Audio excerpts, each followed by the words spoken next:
నాగర్ కర్నూల్లో కుమ్మెర గ్రామంలో జరిగినటువంటి అమానవీయ సంఘటనను అందరం కూడా తీవ్రంగా ఖండిస్తూ ఉన్నాం.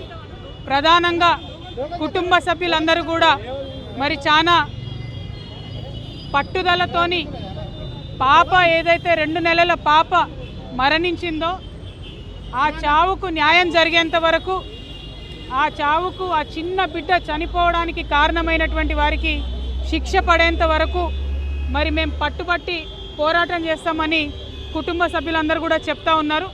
మరి కుటుంబ సభ్యులందరికీ కూడా వెన్నుదన్నగా నిలిచి ధైర్యం ఇచ్చి ఇక్కడి వరకు పోరాడడానికి ముందుకు తీసుకొని వచ్చినటువంటి విశారదన్ అన్న గారు మరి ఈ పోరాటాన్ని ముందుండి నడిపిస్తూ ఉన్నారు.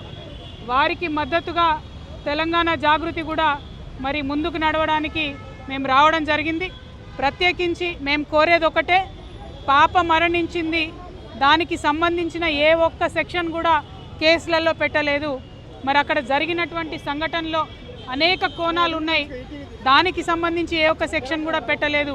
పోలీసులు కానీ ప్రభుత్వం కానీ ఎవరైతే నేరం చేశారో వారిని రక్షించడానికి చేస్తున్న ప్రయత్నంలాగా ఉంది తప్పితే ఆ పాప మరణానికి సంబంధించి న్యాయం చేసే విధంగా మరి కనబడడం లేదు.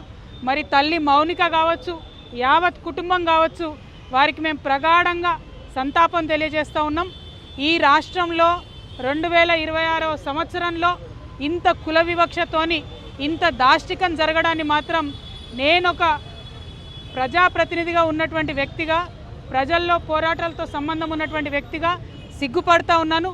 ఈ పరిస్థితి మారాలి, మన రాష్ట్రంలో వివక్ష తగ్గాలి, దానికి కఠినమైన చర్యలు తీసుకోవడం మొదటి అడుగు అవుతుందని చెప్పి నేను బలంగా నమ్ముతూ మరి సెక్షన్స్ కరెక్ట్గా పెట్టి శిక్ష పడేంత వరకు కూడా వదిలిపెట్టపోమని ప్రభుత్వానికి కూడా హెచ్చరిక చేస్తూ